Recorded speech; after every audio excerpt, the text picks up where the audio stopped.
E aí, gente, tudo bem? Espero que estejam bem. Vamos aqui então começar a nossa aula de história, né? Hoje a gente falando da Revolução Russa. Vamos falar aí da participação da Rússia na Primeira Guerra Mundial, o porquê a Rússia saiu da Primeira Guerra Mundial, né? Os primeiros anos ali da Rússia pós a Revolução. A Rússia, ela, em comparação com outros países da Europa, no mesmo período, né, a gente pode pegar aí finalzinho do século XIX, início do século XX, a Rússia é um país basicamente feudal. Né? Ela tinha um governo que era caracterizado, né, pela concentração de poderes na figura de um monarca, né, que era chamado de czar, que poderíamos dizer também que era um imperador. Então, a gente vai ter basicamente um modelo absolutista vigorando na Rússia no final do século XIX e início do século XX. E a Rússia é basicamente um país agrário, com pouca tecnologia, uma população muito grande, fome, diversos problemas sociais, né, que estão ocorrendo ali na Rússia. E a gente vai ver que, em comparação a outros países da Europa, inclusive a outros países da Ásia, no caso do Japão, a Rússia está extremamente atrasada. Tudo bem? A gente vai falar sobre esse antecedente, vamos falar de como surgem os partidos aí que vão nortear e encabeçar o processo revolucionário na Rússia. É, Vamos falar das duas revoluções que a Rússia sofre em 1917, né? O ano da Revolução Russa. Só acontece duas revoluções e também é o mesmo ano que a Rússia deixa a Primeira Guerra Mundial. A Rússia tem uma revolução em fevereiro e tem outra revolução em outubro.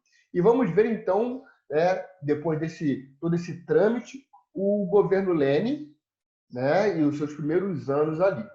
Aqui logo no início, a gente tem é, três figuras importantes aí no processo da Revolução Russa. O primeiro aqui é o Lenin, né, a gente vai falar bastante dele. Esse aqui é o Trotsky, que foi o líder da Guarda Vermelha, né? Ele também é muito importante. E esse aqui da esquerda é Joseph Stalin, né, que vai ser aí vai governar a Rússia após é, morte de Lenin. Tudo bem? Vamos seguir. Revolução Russa antecedente. Até meados do século XX, a Rússia estava submetida a um modelo político, a um modelo político chamado de czarismo, semelhante ao regime absolutista. Esse aqui é o czar Nicolau II. Né? Ele é descendente aí da família chamada Romanov e governava a Rússia desde o século XVII. Então, a gente aí tem basicamente 200 anos, 2 séculos de governo da mesma família, uma dinastia. Né? Vamos seguir. No contexto da Segunda Revolução Industrial, a Rússia tentou se modernizar. Contudo, o czarismo controlou o processo industrial, resultando no surgimento de uma burguesia inexpressiva. Vamos lá. Segunda Revolução Industrial, a gente começa aí a mudar a estrutura do capitalismo. Né? A gente está saindo daquela órbita mercantilista que vigorou ali entre Portugal e Espanha, e a gente já está começando a dar os primeiros passos para o capitalismo financeiro. Né? Vem a primeira Revolução Industrial, o pensamento da Inglaterra é diferente dos outros países, daí a gente pode dar um destaque, né? A Inglaterra, o destaque que ela ganha nesse processo revolucionário da chamada Revolução Industrial, as condições que ela tinha, enfim, nós já falamos sobre isso. E é um momento em que a gente tem aí a formação de trustes, quartéis, cartéis, na verdade, cartéis, né? A gente tem uma formação de modos de se controlar o mercado, é um capitalismo diferente. Né? Sem falar aí do desenvolvimento da indústria da química fina, o uso de petróleo, né? O processo revolucionário, o processo da Revolução Industrial, ela tem uma refinada na Segunda Revolução Industrial. Né? A luz elétrica, enfim, uma série de coisas estão acontecendo. E isso acontece graças ao iluminismo, né? A consolidação da burguesia como classe poderosa, como classe detentora dos poderes, né? Como os donos da fábrica, enfim. que vão gerar outros desdobramentos sociais, né? A burguesia tinha lá o seu problema com a monarquia, agora a burguesia tem o seu governo e ela tem problema com o proletariado, ou seja, a roda vai seguindo. Mas na Rússia a gente não tem esse processo de consolidação burguesa. A gente não tem uma burguesia atuante e forte. Com isso, a gente vai ter aí o processo da segunda revolução industrial, por exemplo, o processo de industrialização da Rússia, norteado e guiado pelo czar, já que ele concentrava todos os poderes. Com isso, a formação de uma burguesia na Rússia é uma formação de uma burguesia muito fraca, inexpressiva, já que todo o processo industrial foi conduzido pelo czar. Beleza até aqui? Seguindo, em comparação com os seus vizinhos, a Rússia é extremamente atrasada. A Rússia não tinha uma burguesia, a Rússia não tinha um parque industrial, a Rússia era basicamente agrária, a Rússia tinha aí um czar, um imperador que comandava tudo. Se a gente botar do lado ali a França, a Inglaterra, a rainha, né, o monarca inglês, ele não governa desde a Revolução Gloriosa.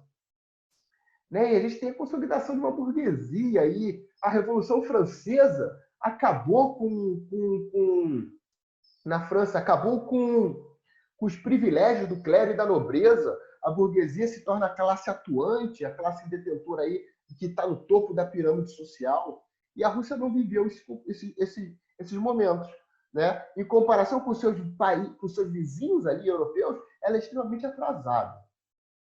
Vamos lá. Só que o czar Alexandre II, antes de Nicolau II, aí, ele começa um processo de tentar modernizar a Rússia, mas como eu falei, ele controla tudo, né? Tudo passa pela mão do czar.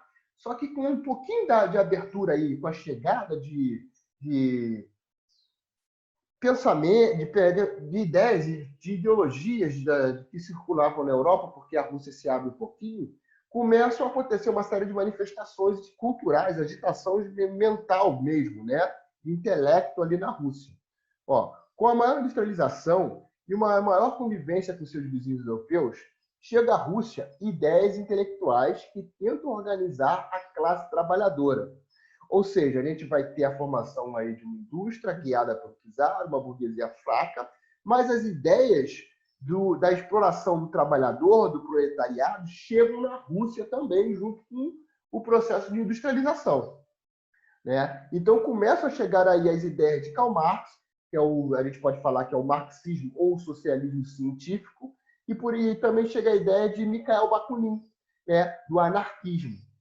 E com isso, com esses grupos, né, obviamente que não há livros anarquistas, porque não existe um partido anarquista, foram formados novos partidos, entre eles o Partido Operário Social Democrata Russo, né, seguindo a vertente do marxismo.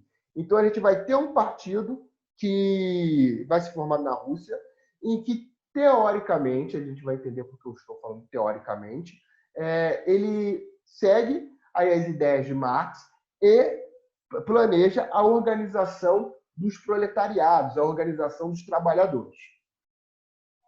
Dentro do pós-DER, né, ali o Partido Operário Social Democrata Russo, vão surgir duas ramificações.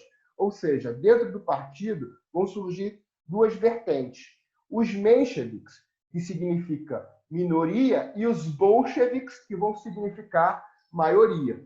Vamos lá. Os mencheviks, liderados por Plekhanov e Julius Martov, desejavam o desenvolvimento do capitalismo, para que, através das suas contradições, fosse implantado o socialismo, de maneira lenta, através de reformas. Então, os mencheviks falavam, a gente não pode fazer uma revolução socialista, porque aqui ainda não existe um capitalismo pleno, um capitalismo firmado. Então, a gente tem que consolidar essa sociedade capitalista para depois a gente fazer uma revolução, né? Na verdade, algumas reformas dentro do capitalismo, implantando medidas socialistas. Né? Então, os mencheviks vão defender esse posicionamento, esse direcionamento. Já os bolcheviks, liderados aí por Lenin e Trotsky, que eu já falei para vocês lá no nosso primeiro slide, acreditavam na construção imediata do socialismo por meio de uma aliança entre operários e camponeses. Né? Se a Rússia tinha um pouco operário, ela tinha muito camponês, que era a classe explorada, que era a classe que sustentava os privilégios dos mais abastados. Então, Lenin fala que a gente deveria haver ali uma união entre o trabalhador urbano e o trabalhador rural para se conduzir um processo revolucionário, acabar retirar o czar do poder e instaurar o socialismo, conduzidos por uma vanguarda revolucionária que conduziria à revolução. Essa vanguarda, né, estaria composta pelo Exército Vermelho, que vai ser formado por Trotsky, e pelos apoiadores do socialismo de Lenin. Então, nesse outro quadrinho aqui do lado, a gente tem, basicamente, os pontos diferenciais entre bolcheviques e mencheviques. Beleza? Bolchevique significa maioria. Desculpa, gente, eu acho que eu devo ter falado mencheviques para vocês, que significava maioria. Mas desculpa. Né? Bolcheviques, maioria. E mencheviques, minoria. Líderes dos bolcheviques, Lenin e Trotsky. O que eles acreditavam? Acreditavam na aliança entre operário e camponês para derrubar o czar e implantar o socialismo.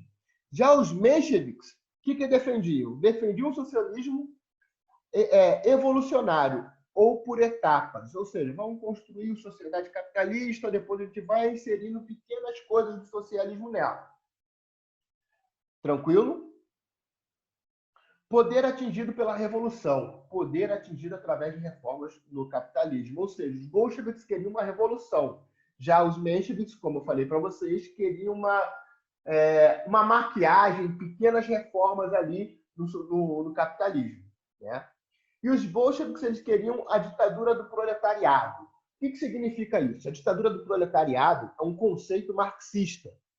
Né? Ela não significa um regime autoritário do proletário. Não, isso está para longe, isso é um pensamento muito errado. A ditadura do proletariado fala que o proletário tomaria os meios de produção. Né? O proletariado ele seria aí o cara que comandaria a fábrica, por exemplo, para a gente não sair desse mundo de trabalho. Ou seja, os meios de produção estariam sobre o comando do proletariado.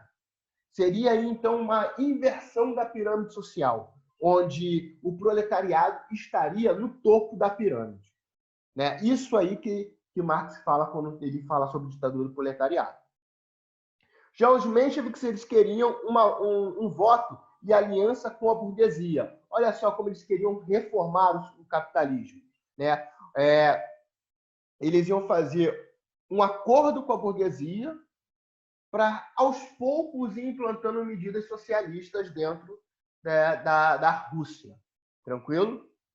Então, essas são aí as maiores divergências entre os bolcheviques e os mencheviques.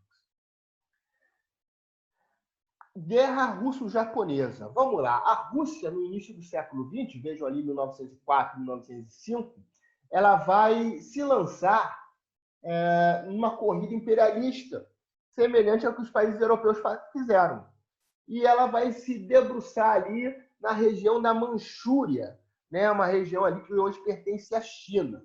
Só que o Japão também tem interesse nessa região. Então vai rolar aí a chamada Guerra Russo-Japonesa, que vai durar cerca de 1 ano, né? Em que a Rússia vai lutar contra o Japão. Lembra que eu falei que ficava evidente o atraso da Rússia em relação aos países europeus e a alguns países asiáticos? Então, a Rússia vai ser derrotada pelo Japão. O Japão vai estar ali com uma postura imperialista muito agressiva. O Japão vai ser mais desenvolvido que a Rússia. O Japão vai ter armamentos mais tecnológicos do que os russos. Resultado, a Rússia toma uma surra do Japão. Né? E isso vai ocasionar, né, esses gastos com a guerra, o número de baixas, enfim, a população da Rússia passando fome e o dinheiro sendo gasto por conta dos conflitos que vão ocorrer aí contra o Japão e depois até na Primeira Guerra Mundial. a população russa vai fazer uma série de manifestações contra o czar, né? Uma das mais famosas é o Domingo Sangrento, que ocorre aí no mesmo ano do final da Guerra Japonesa, né, em 1905. O que é o Domingo Sangrento? Cerca de 200 mil pessoas marcharam até o Palácio de Inverno do czar, cantando a música Deus Salve o Czar. Né? Era uma manifestação pacífica. As pessoas não estavam armadas, estavam cantando Deus Salve o Czar. E, por ordens do czar, né, ele mandou a guarda atacar os manifestantes, que estavam fazendo aí uma manifestação pacífica. Né? Parte da guarda não atacou os manifestantes, porque elas estavam ali coniventes com o pleito, né? O que os manifestantes queriam. Só que outra parte da guarda atacou, feriu e matou uma série de pessoas. Daí o conhecido como o Domingo Sangrento. E o que a galera queria ali no Domingo Sangrento? Né? Nesse episódio ficou marcado como Domingo Sangrento. Melhores condições de trabalho, redução da jornada de trabalho, fixação do salário mínimo, reforma agrária, fim da censura, a formação de uma Assembleia Constituinte e o voto direto e secreto. Ou seja, eles queriam uma série de reformas. Né? Aí o Domingo Sangrento vai desencadear também a manifestação no encouraçado Potemkin, na Rússia. Então, o ano de 1905 é o ano do fim da Guerra Russo-Japonesa e o ano do Domingo Sangrento e, por exemplo, do encouraçado Potemkin também, né? Da manifestação do encouraçado Potemkin. Então, o ano de 1905 é um ano decisivo para o que viria a acontecer com a Rússia. Né? O Domingo Sangrento é o estopim para o início de uma série de agitações. Com o objetivo de acalmar os ânimos, Nicolau II, czar, convocou a Duma. Duma significa parlamento. Então, ele convoca um parlamento para uma Assembleia Constituinte. Né? E, nesse contexto, foram formados os chamados sovietes, conselhos de trabalhadores. Lembra que Lenin falava lá que deveria haver uma união entre proletários, né? Entre trabalhadores da agrários e urbanos, né? Do campo da cidade? Então, vão ser formados esses sovietes, que são basicamente núcleos, conselhos de trabalhadores, que vai ter um papel fundamental durante a Revolução. Passou-se alguns anos, a Rússia parte para a Primeira Guerra Mundial, né? Só que, em comparação ainda também com seus países vizinhos, a Rússia continua sendo atrasada. E, além disso, a Rússia, desde lá das agitações que começaram com o Domingo Sangrento, a Rússia vivia um cenário de grande agitação social. A gente tinha fome, a gente tinha desemprego, a gente tinha agitações contra o czar. Então, e sem falar disso, com os gastos, novamente, os gastos da guerra. Inclusive, o czar Nicolau II ele vai comandar diretamente as tropas russas. Ele vai pegar um dinheiro que poderia ser investido em melhores condições de trabalho para o proletariado ou tentar melhorar a tecnologia da agricultura e da colheita, ele pega esse dinheiro e investe na indústria bélica. Né? Ou seja, a gente vai ter uma população com fome, enquanto o czar está gastando com armas. Tranquilo? Então, internamente, a Rússia vai estar mega agitada. E sem falar que ela vai estar tendo baixas significativas nos conflitos, né? Ocasionados ali na Primeira Guerra Mundial. A Rússia vai estar a um patamar bem abaixo dos outros países europeus. Né? Aquele atraso que ficou evidente lá com a derrota na Guerra Russo-Japonesa, ele se mantém evidente na Primeira Guerra Mundial. Vamos seguindo. Diferença militar e econômica da Rússia em comparação com os demais países europeus. Bem, a Rússia ainda vive um governo czarista. Esqueci de falar para vocês ali que Nicolau II ele convocou a Duma e teve a formação dos sovietes, mas a Constituição não rolou. E os soviéticos não participaram de nada. Então, olha só o que fomentou também essa agitação social que eu falei na Rússia. Né? Então, voltando, a entrada da Rússia e a sua manutenção na Primeira Guerra Mundial agravou os problemas sociais. Consequentemente, aumentou as agitações sociais contra o czar. A chegar um momento em que a população não consegue mais, não quer mais o governo do czar. É inviável o czar continuar governando. Resultado, aí a gente entra no ano 17, que é o ano das duas revoluções da Rússia. A população pedia a saída da Rússia da Primeira Guerra Mundial. Né? E aí que entra, por exemplo, a atuação daqueles dois grupos que nós falamos, os bolcheviques e os mencheviques. Beleza? Vamos falar deles daqui a pouco. Vamos falar, então, de fevereiro de 17. Em fevereiro de 17, a gente vai ter a atuação aí dos chamados mencheviques. Vamos lá. Em 27 de fevereiro, a multidão toma as ruas com apoio militar e invade o Palácio de Inverno de Petrogrado e da Duma. Era o início da Revolução de Fevereiro, ou seja, a população invade o Palácio de Inverno e tira o czar do poder. Era a chamada Revolução de Fevereiro. Lembra que eu falei que a Rússia tem duas revoluções, uma em fevereiro e outra em outubro.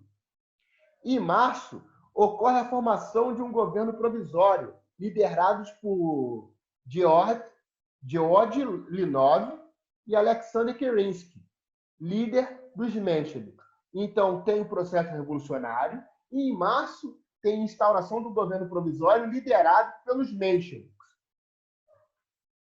O governo provisório não atendeu às reivindicações do povo. Com isso, ocorre o aumento dos soviéticos. Então, ou seja, os mencheviques chegam ao poder e, em vez de eles atenderem o que o povo pede, eles não levam em consideração. Com isso, o número de conselhos de trabalhadores, né, os sovietes, aumentam. Formaram-se duas fontes de poderes. De um lado, a organização dos trabalhadores, desejosa de reformas profundas na estrutura sociopolítica da Rússia.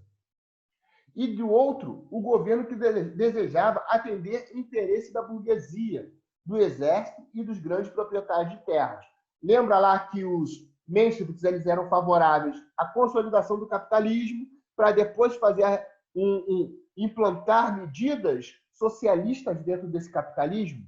Ou seja, ele está dialogando diretamente com a burguesia, com o exército e com os latifundiários. Em contrapartida, ele deixa os trabalhadores de lado, né? Os trabalhadores que se reuniam nos chamados sovietes. Os sovietes eram contra a permanência do governo provisório, era contra a permanência e o governo provisório mantinha o país no conflito. Ou seja, os sovietes queriam a saída da Rússia da Primeira Guerra Mundial, enquanto o governo manteve a Rússia participando do conflito. Lenin afirmava que o governo provisório era a passagem de poder das mãos do czar para as mãos da burguesia. Né? Ou seja, a gente está tirando o czar do poder e está chegando, se aproximando com a burguesia. Eles vão assumir os meios de produção, eles vão assumir o poder e a gente nunca mais vai conseguir. O trabalhador vai ser colocado de lado. Com isso, a gente está abrindo caminho, né, segundo aí o pensamento de Lenin, para a instauração de uma sociedade capitalista na Rússia, em detrimento do trabalhador. O líder bolchevique lança as teses de abril. Vejam bem, a gente tirou o czar do poder em fevereiro, e em março tem um governo provisório, e em abril Lenin lança suas teses, né, que é basicamente o seguinte: ele fala de pão, paz e terra. Pão, comida para quem tem fome. Paz, saída da Rússia da Primeira Guerra Mundial. E terra, reforma agrária para aqueles que precisam plantar. O líder do bolchevique lançava as teses de abril, defendendo a saída imediata da Rússia da guerra, nacionalização da propriedade privada e a formação de uma república de sovietes. Seu lema era pão, paz e terra, todo poder aos sovietes. Quando o Lenin fala todo poder aos sovietes, ele fala o seguinte: todo poder aos trabalhadores. Vamos formar um país, um governo em que os trabalhadores governem. Vamos tirar a Rússia da Primeira Guerra Mundial, Vamos acabar com os latifundiários, vamos fazer reforma agrária e vamos nacionalizar as empresas para que o Estado possa controlar a produção industrial. E isso, obviamente, com o diálogo dos trabalhadores, ou seja, todo o poder aos sovietes. Em outubro, no interior do soviético, foi organizado o Exército Vermelho, liderado por Trotsky. Lembra que eu falei que ele ia ser fundamental no processo revolucionário? Então, Trotsky ele vai ser o líder da Guarda Vermelha, ou seja, ele vai ser o líder do Exército Revolucionário Russo. Os bolcheviques organizaram o Comitê Militar Revolucionário. Em 25 de outubro, o Palácio de Inverno foi invadido mais uma vez. Era o início da Revolução de Outubro. Agora sim, a gente tem uma revolução socialista. A Revolução de Fevereiro foi uma revolução conduzida pelos mencheviques, que teoricamente eram socialistas, mas estavam atendendo apenas os interesses ali da burguesia. Agora a gente tem uma revolução em outubro que, teoricamente, vai seguir os moldes de um governo que vai ser liderado e conduzido e mantendo diálogo com os soviéticos, ou seja, com os trabalhadores. Com a queda do governo provisório, formou-se o Conselho dos Comissários do Povo, órgão que passou a controlar todos os sovietes do país. Então, a gente tem os sovietes e a gente tem um órgão que controla todos os outros sovietes. O governo de Lenin, liderando o comitê, retirou a Rússia da guerra com a assinatura do Tratado de Brest-Litovsk. Iniciou uma reforma agrária, nacionalizou bancos e os trabalhadores começaram a administrar as unidades de produção. Então, Lenin ele começa a conduzir o processo das suas teses de abril, Pão, Terra e Paz.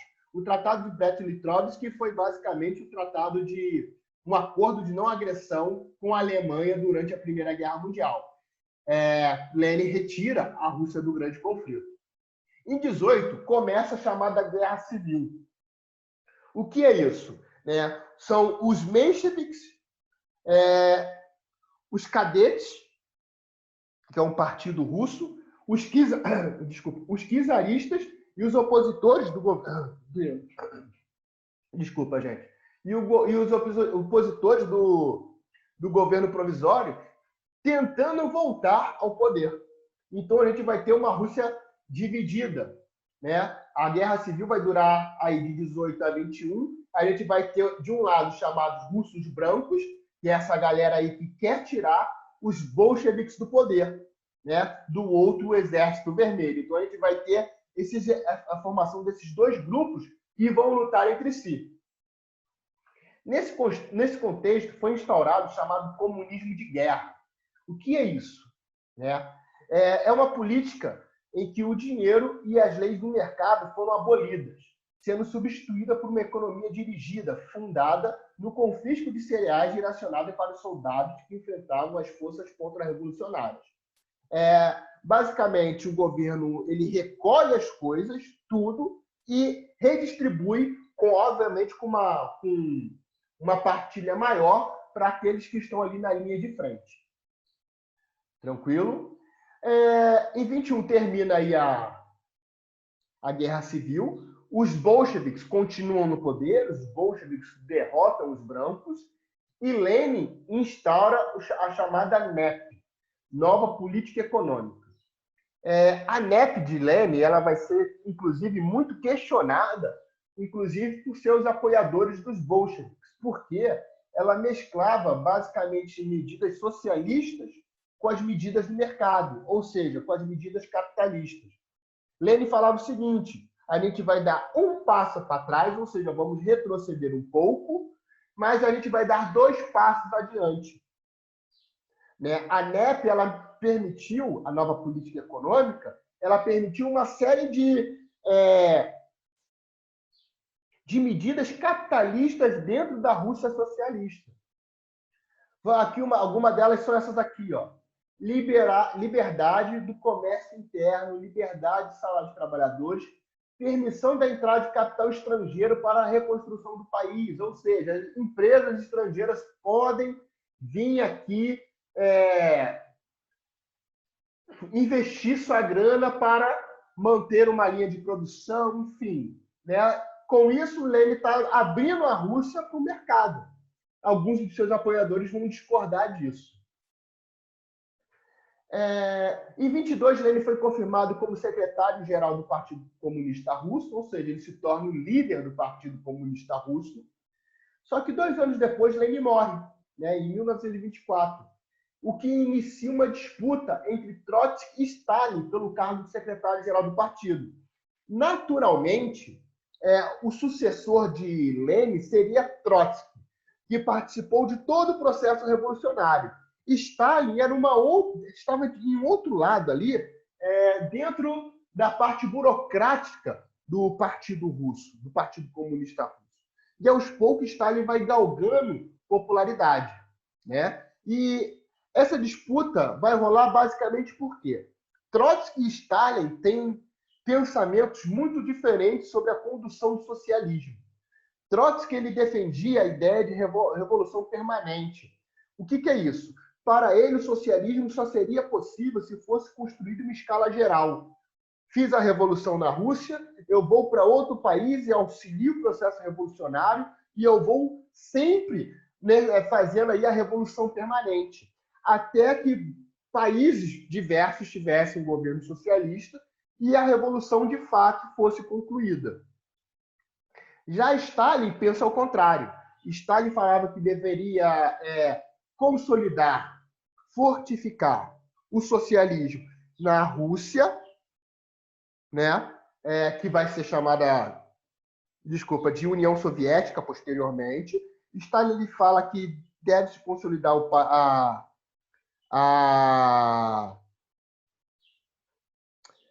o socialismo dentro da Rússia, para depois ele ser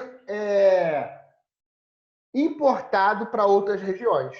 Defendia a construção do socialismo no seu país, afirmando que a revolução permanente afetaria a consolidação interna na Rússia. Ou seja, a gente consolida a Rússia e depois a gente importa ele para outros países. Né? Nessa disputa aí entre Trotsky e Stalin, Stalin sai vencedor, Trotsky é expulso da União Soviética, né? Trotsky ele vai viver em diversos países, um deles vai ser o México. Trotsky vai estar no México na década de 50, né?